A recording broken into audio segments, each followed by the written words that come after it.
The work actually came about in England, and I was composer in residence at the University of London, King's College. And I took a walk to Hyde Park, and it was clear, it was beautiful, and I lay down on the grass and I looked up at the sky, and I saw the brightest, most exciting sky I had ever seen. The next morning, I went back to the university, I went to the astronomy department. I said, I'd like your help.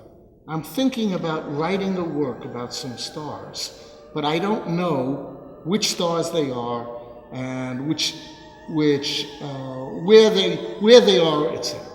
And so the dean at the time said, Fred, why don't I give you a graduate fellow, to go back with you tonight or next time it's clear. I'll give you a telescope and some charts, and maybe he can help you out. So 2 days later, we went back out there. It was another clear night. And again, I laid up and said, that one, and that one, and that one.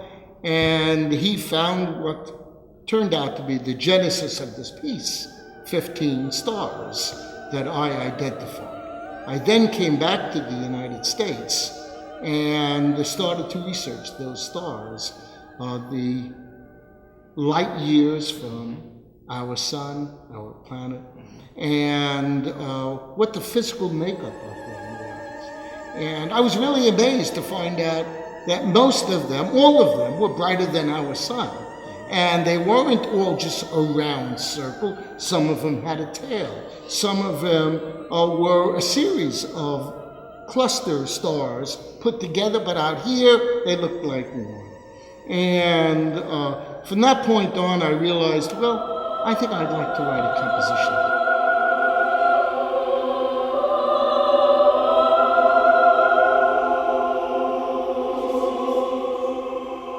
This is a very complex piece of music, and I've known other works of Fred's, and I think as a composer, he's got a language that is very complicated, very sophisticated, but at the same time very accessible to the listener. One of my goals in rehearsing this piece and discovering it for myself as a musician was to make sure that all of the incredible detail that is in this score, I mean, the score is about 500, 600 bars long. God, is it that long? Yeah, it's about 17 minutes worth of music, and each of the stars has its own individual character. But if you only focus on that, then all you get is 15 sections of music, as opposed to the sense of an arc, of a narrative arc.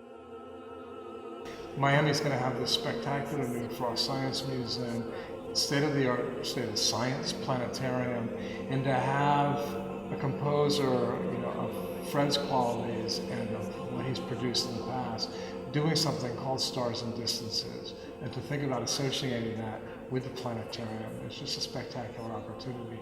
It's architecturally spectacular.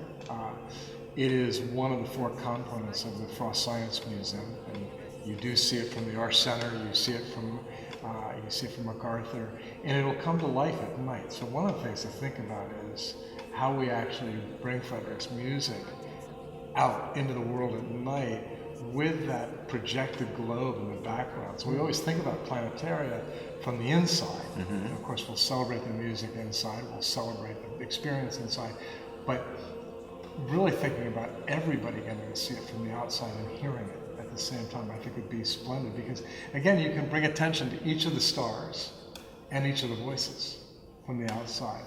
And you imagine the planetarium, and you imagine these kids coming to the planetarium, because there are these 15 stars that they'll be able to identify in the sphere of the planetarium. They start to connect the science of the stars to the music. And I can imagine them going and listening to the music and picking out their favorite star and trying to follow it through the music, which I think is going to be remarkable.